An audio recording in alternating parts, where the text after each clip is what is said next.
Llegamos hace 43 años y pensamos que íbamos a enseñar, y la verdad es que más bien los que aprendimos fuimos nosotros. Aquí aprendimos el amor por la tierra, el amor por los bosques, aprendimos la vida comunitaria, la propiedad comunal, la importancia del maíz, la relación con la leña. No había pozos de agua, había solo unos aljibes que había dejado el Tata Lázaro, y de ahí se traía agua. Regresé en 2024, 41 años después, y me comprometí a hacer el plan de justicia del pueblo purépecha. Y aquí estamos. Hace un año estuvimos en Cheranástico y hoy nos reciben aquí en Cherán. Y les agradecemos mucho, y es nuestro compromiso de hasta donde nos dé el presupuesto, la vida y todo, cumplirle al pueblo purépecha.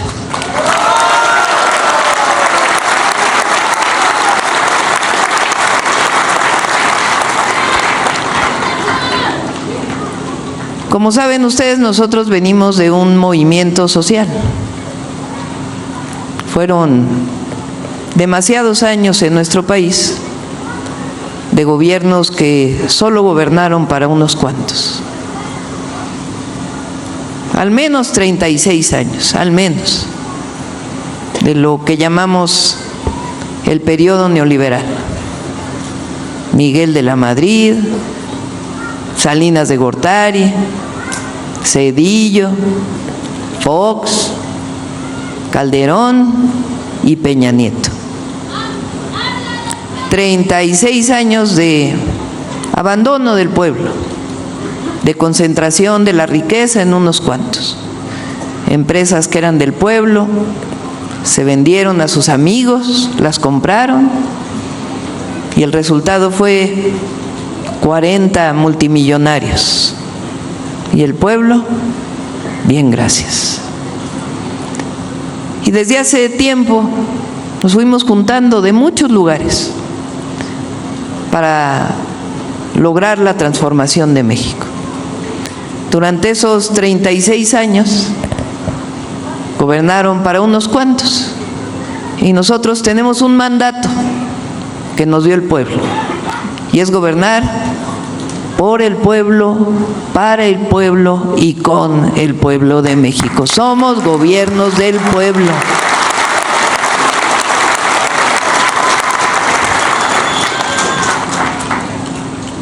Y tenemos un pensamiento que nos aglutina a quienes somos parte de la llamada cuarta transformación de la vida pública, porque previo a esta transformación hubo otras tres: la independencia, la reforma, la Revolución Mexicana, que fueron tres transformaciones profundas de México desde que logramos la independencia y nos separamos de la colonia española. Y la cuarta transformación, las primeras tres fueron violentas. La cuarta transformación buscó el voto del pueblo para poder llegar al poder y servir al pueblo. Y nos aglutina un pensamiento, le llamamos el humanismo mexicano, que tiene dos pilares. Un pilar que es la esencia, que es el origen, que son los pueblos originarios y los pueblos afromexicanos. Porque no podría entenderse México, no podría entenderse la cultura popular, no podría entenderse la visión, la solidaridad, la fraternidad del pueblo de México si no fuera por la resistencia de los pueblos originarios. Porque muy pocos lugares en el mundo la tierra era comunal.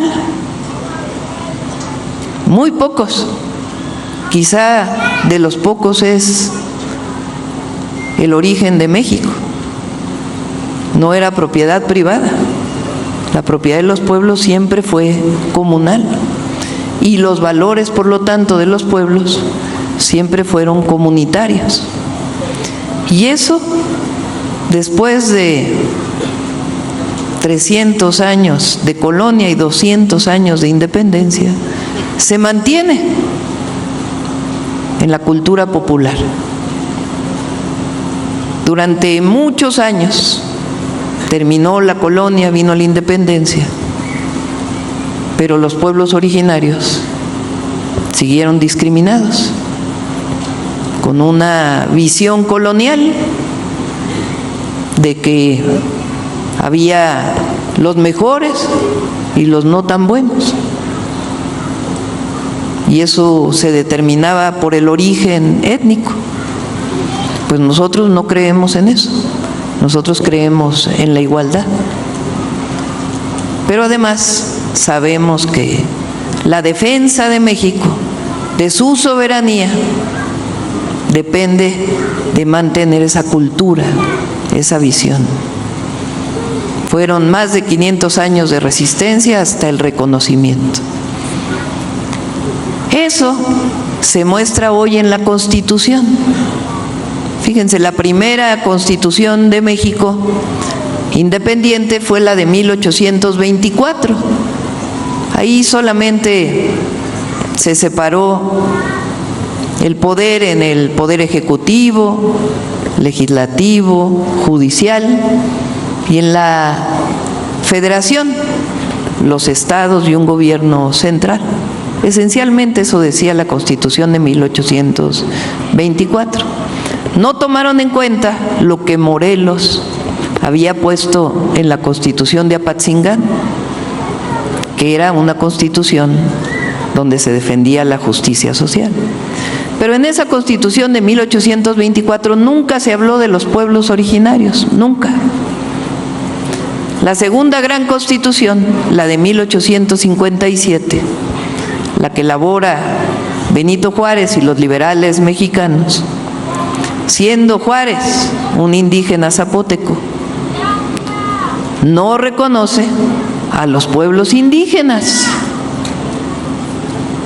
Ahí se separa la Iglesia del Estado, se defiende a todas y todos los mexicanos con igualdad ante la ley, se reconocen las garantías individuales, pero no se reconoce a los pueblos originarios. La siguiente gran Constitución, la de 1917, producto de la Revolución Mexicana, reconoce la tierra comunal y el ejido, pero no reconoce a los pueblos indígenas como tal, en las tres transformaciones que se reflejan en la Constitución.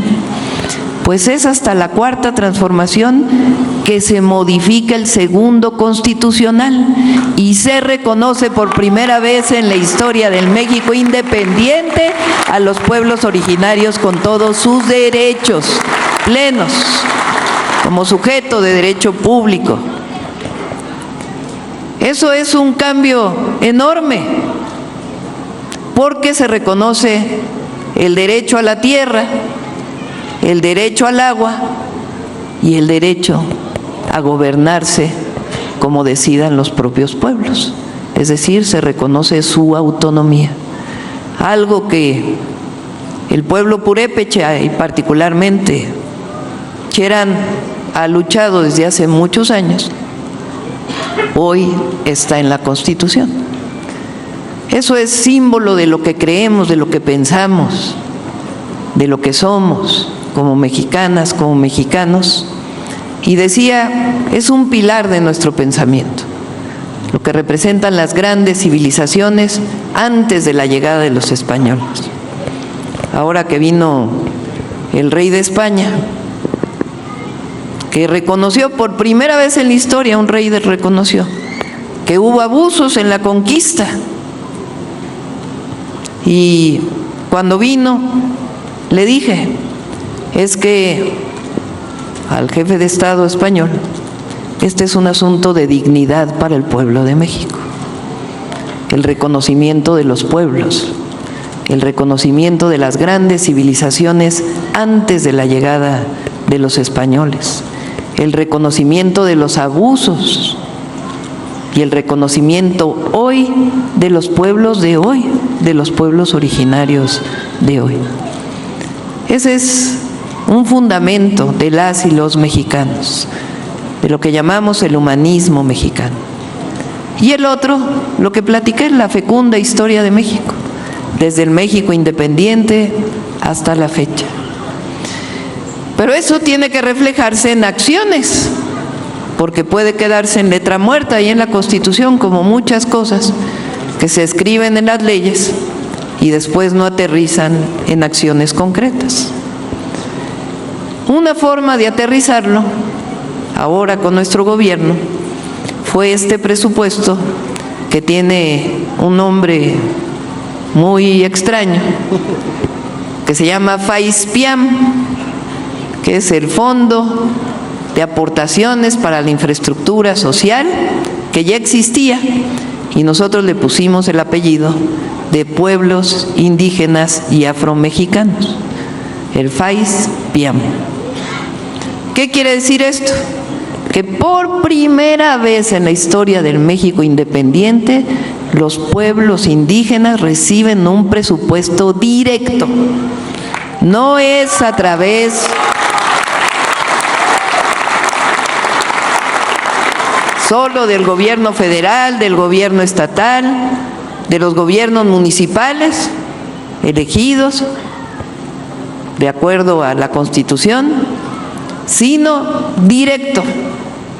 Ahora ya hay un presupuesto federal, un presupuesto estatal, un presupuesto municipal y un presupuesto de los pueblos. El año pasado fueron cerca de 12,000 millones de pesos, este año son 13,500 millones y nuestro objetivo, si ustedes están de acuerdo, es llevar esto a la Constitución de la República, que siempre cualquier gobierno que llegue tenga la obligación de cada vez dar más presupuesto a los pueblos. ¿Y cómo se ejerce? De acuerdo a los usos y costumbres. En asamblea se decide qué comisión lo va a ejercer, para qué va a servir y normalmente nosotros orientamos, aunque es decisión de los pueblos, se elige a una mujer tesorera para que administre los recursos. Bueno, esa es una primera acción. Y la segunda son los planes de justicia, que en su nombre llevan precisamente lo que buscamos, justicia para los pueblos, en todos los sentidos, pero sobre todo una justicia histórica, que haya recursos especiales y que se atienda las necesidades más importantes. ¿Cómo se hacen los planes de justicia? Con ustedes. No se hacen en una oficina del gobierno federal o del gobierno del estado, se hacen en asambleas. Ahí se determinan cuáles son las necesidades y de acuerdo a los recursos, pues se destina para poder atender. Como lo mencionó Adelfo, estamos destinando cerca de 4,000 millones de pesos para el pueblo purépecha, para salud, para educación, para caminos, para seguridad y para otros temas. Y es a partir de lo que ustedes nos solicitan. Les puedo decir que antes de venir aquí, por eso nos tardamos un poquito, tuvimos una reunión con el Consejo Mayor, particularmente de aquí de Cherán, que nos hizo algunas solicitudes. Y si no tienen inconveniente, puedo decir algunos de los compromisos que adquirimos. Uno es mejorar el hospital de aquí de Cherán, con un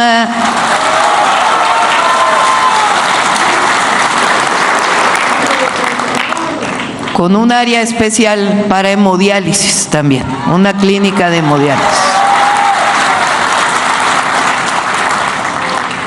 Ahí me va soplando porque La otra cosa que nos comprometimos fue arreglar este deportivo en el que estamos, que fue solicitud. Es la apertura de un campo de la universidad. Ah, sí. Bueno, vamos a ver si lo hacemos en el Instituto Tecnológico o dónde, pero nos comprometimos a que haya la carrera de medicina y enfermería.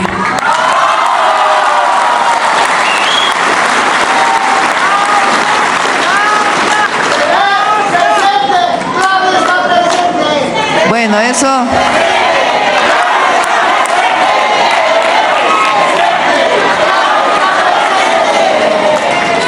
También a fortalecer aquí las empresas comunitarias y me comprometí a dos cosas también. Una, que vamos a tener una reunión allá en la Ciudad de México con una comisión que ustedes decidan del Consejo para ver el tema de seguridad, para verlo desde allá. Es difícil aquí en la Asamblea General tocar el tema, pero nos comprometimos a que vamos a atender más todavía y a que se pueda proporcionar información y otros temas que discutamos aquí también, el fortalecimiento de las formas tradicionales también de seguridad que tienen, hacer un C2 aquí en la comunidad para poner más cámaras. Y vamos a tener una reunión de seguridad allá en la Ciudad de México, que pues ya podrán venir las autoridades a darles de manera directa las conclusiones. Y la otra es que me llevo todas las peticiones y les voy a contestar por escrito para decirles cómo vamos a cumplir con lo que se está solicitando y cuándo también, porque sería muy fácil para mí decirles vamos a cumplir todo, pero no acostumbro decir mentiras, porque nosotros tenemos un mandamiento, que es no robar, no mentir y no traicionar. Entonces hay que ser serios y ver realmente todas las necesidades y cómo las vamos a cumplir, tanto para Cherán como para otras comunidades y municipios del pueblo purépecha. Pues eso es lo que yo venía a decirles que estamos comprometidos, estamos viviendo un momento muy especial en nuestro país, la verdad, muy especial. Se quedaron en el pasado esa visión de que las y los mexicanos éramos menos, que nos impusieron también durante muchos años, como si lo de afuera fuera mejor. Y no, México es un país libre, soberano, con una gran historia, con pueblos que siguen manteniendo vivos los valores que nos sostienen y sobre todo, frente a cualquier nación, cualquiera que sea, nunca agachamos la cabeza, siempre nos hablamos como iguales.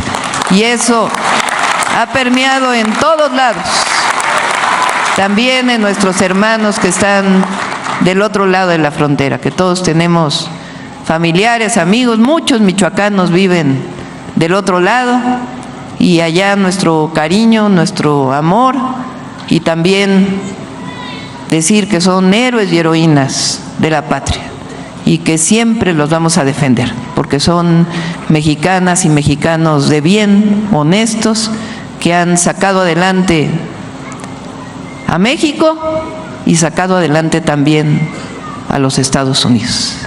Ese es nuestro pueblo. Pues me dio mucho gusto estar con ustedes.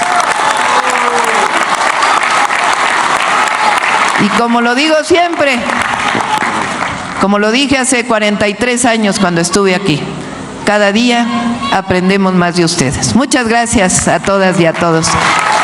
¡Que viva el pueblo purépecha! ¡Que viva Cherán! ¡Que viva Michoacán! ¡Que viva México!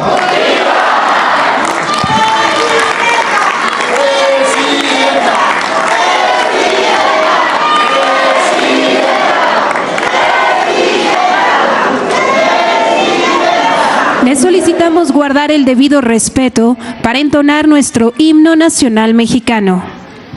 Kanikwak sananar peratingoni, anashuriak kapintan hekatsuk, wambenga tinggaman hakahimbokaks, pireak huchar mititaransk, en najinde himno nacional mexicano.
De esta manera concluye este evento. Se despide de ustedes la presidenta de los Estados Unidos mexicanos, doctora Claudia Sheinbaum Pardo. Agradecemos a ustedes su amable asistencia.